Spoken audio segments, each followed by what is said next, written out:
We are really honored to have Governor Mike Huckabee and John Katsimidis standing with me here, Joe Frager.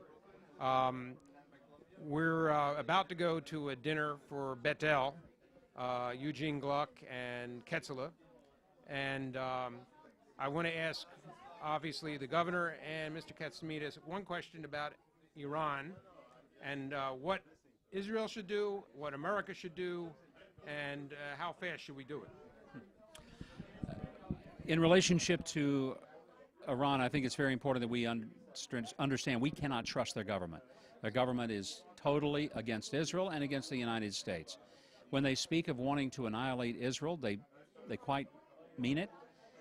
But I think Americans are naive to think that their ultimate goal is Israel. Their ultimate goal is the United States. For us to relax the sanctions was a naive and stupid move.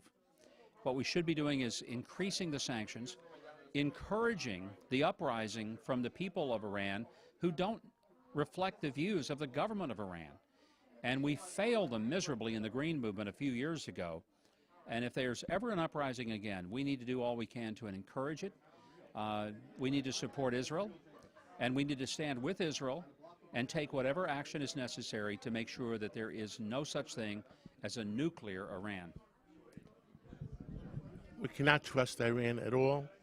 Right now, there's another war going on.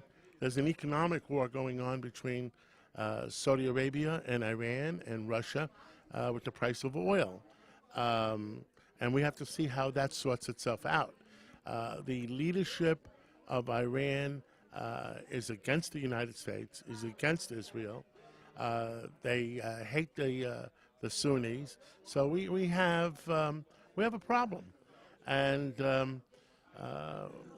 right now, we're not fighting a war with bullets. We are fighting an economic war by reducing the price of crude oil. The Saudis are fighting Canada. They're fighting the United States. They're fighting Russia. And they're fighting Iran. So we have to conclude that war before we worry about anything else.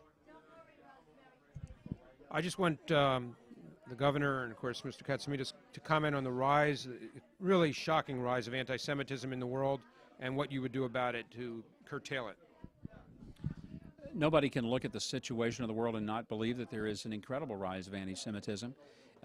It's clearly directed, in many cases, with a very hostile attitude toward Jewish people. What's sad is that the American government has played into this, and rather than be a voice that is steadfast against it, has allowed themselves to supply oxygen to that fire, and it's embarrassing, something we shouldn't tolerate. We see it in Europe, we see it in other parts of the world, but most significantly we see it directed toward the Jews of Israel in their own country, and it's indefensible and unacceptable. When people are not doing well, they always look for somebody to blame.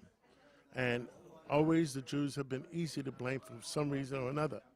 The United States has always been brothers with Israel, except I don't believe the current Israeli government trusts the current government in Washington.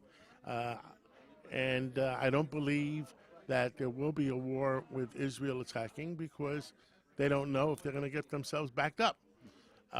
So until there's a change in Washington. You know, in 2009, everybody was saying change. Well, you know what we're saying today? Change. Let's change the government in Washington, and let's get a friendlier government in Washington that Israel could trust. Thank you very much. Thank you. That's a good conclusion.